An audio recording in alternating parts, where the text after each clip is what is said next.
Hello, respected friends. Greetings of peace. Dr. Shabir again, and today I have recorded a few brief videos in Urdu, and I want my honorable English viewers and listeners up to date. Primarily, I have been talking about launching a jihad against the Mullahs who are committing crime against humanity from east to west. I have been launching this jihad now for nearly 20 years, but perhaps my tolerance is giving way. The terrorism, suicide bombing, indiscriminate killing, conspiracies, they have been on the rise. Let's look at Pakistan, let's look at Afghanistan, Iraq, even many countries in the Europe, Britain to be perhaps on the top.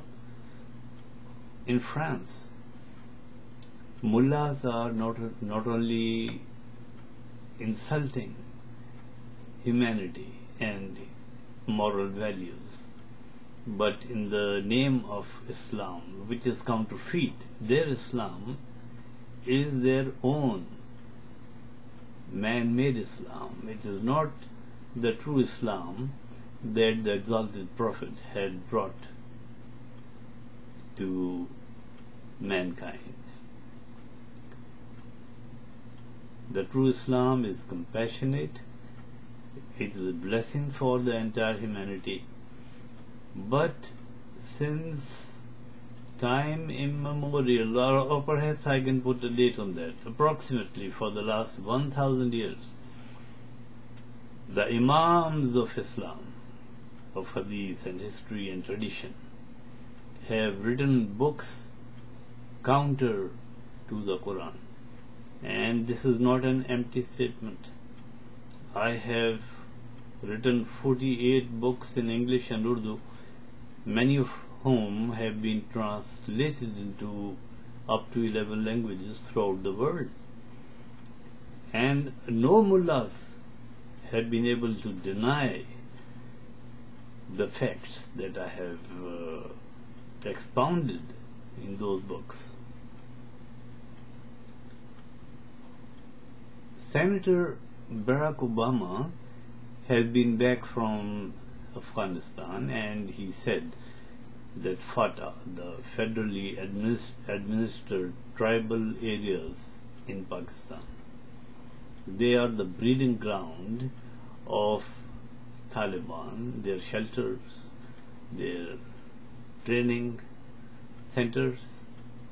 He also named Al-Qaeda, although we are not sure what the real status of Al-Qaeda today is.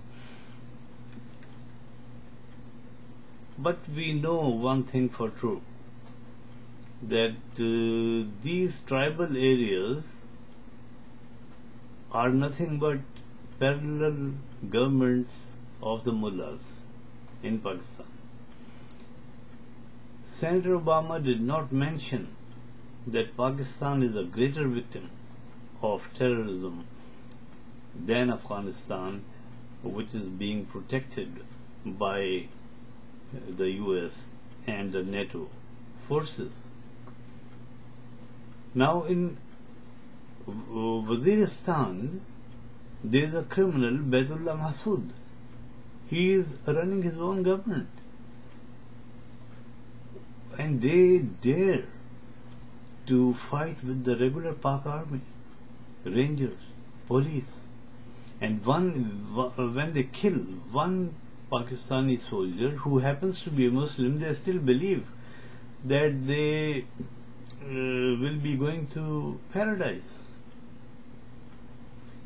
Then there is the Swat area, where is one Maulana, our master, God forbid, Fazlullah, is running a parallel government against the government of Pakistan. Not long ago, right in the heart of Islamabad, Mullahs were trying to run a parallel government through Lal Masjid in Islamabad. I am no personality worshipper at all, but I think that President Musharraf did a good job, as good as he could have done under the circumstances, in neutralizing the Mullahs. But their force is so huge, hidden, scattered, guerrilla tactics, help and aid from different sources. They are very, very difficult to counter unless nations as a whole, masses of Pakistan and Afghanistan, aided by the West, they stand up against the Mullahs, who are the criminals of not only of Islam but of humanity, are completely neutralized. Let me say at this juncture, they are killing people for not keeping beards. I would say, how about killing people who keep beards in the name of religion? I mean Muslims. The Prophet ﷺ, they say it is his sunnah. Well, the beard is not mentioned in the Quran, it's not ordained in the Quran.